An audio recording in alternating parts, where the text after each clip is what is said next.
Have you ever had a "do you know who I am" moment? Not the entitled kind where you demand special treatment, the other kind, where someone tries to diminish you and you get to watch their face when they realize their mistake. Mine happened at my uncle's 60th birthday party at some country club. I was 23, fresh out of grad school, working at a tech startup nobody had heard of yet. My family still saw me as the quiet kid who used to hide behind my mom at gatherings. I showed up in jeans and a blazer because the dress code said casual. Apparently country club casual means something different. The moment I walked in, this woman in pearls and a pastel cardigan intercepted me. She had that smile, the one that doesn't reach the eyes. "Excuse me," she said, her voice dripping with false politeness. "The catering staff enters through the service entrance. Kitchen is around back." I blinked. "I'm here for the party. I'm his nephew." She looked me up and down. "Of course you are." Then she put her hand on my shoulder to steer me toward the door. "Let's not make a scene. I'm sure your supervisor will understand." That's when my uncle spotted me from across the room. He practically sprinted over, beaming. "There he is! Everybody, this is my nephew, the one I've been telling you about. Just got hired as lead developer at Quantum Flow." Pearl Woman's smile froze. Quantum Flow had just been acquired by a major corporation for $800 million. It was all over the business news. My uncle continued, oblivious. "He's the youngest lead dev they've ever had.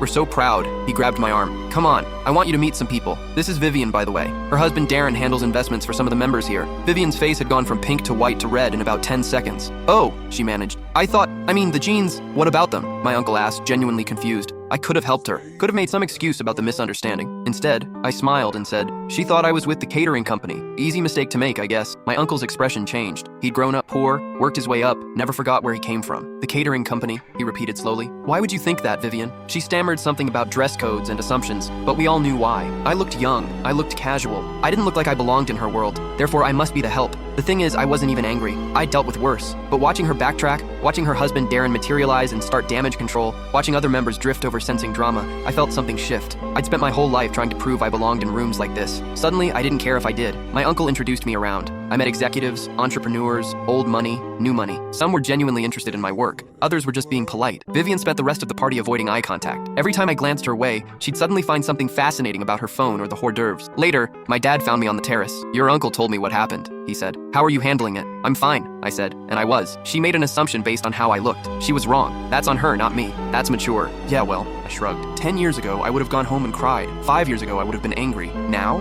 I just feel bad for her. She's so worried about who belongs where that she can't see people anymore. Just categories. We stood there watching the sunset over the golf course. Then Dad said, "You know, you don't have to come to these things. Your uncle would understand." "I know," I said, "but I like seeing Uncle. And honestly, I'm glad I came. I needed to see that I don't need these people to validate me anymore. Their opinion doesn't change who I am or what I've accomplished." We went back inside. The party continued. Vivian left early. I stayed until the end, laughing with my uncle and meeting people who actually wanted to know me, not just assess my net worth or social status. On my way out, the actual catering staff was cleaning up. I helped them carry some boxes to their van, because that's the thing Vivian never understood. There's no shame in any honest work. The only shame is in looking down on someone for doing it.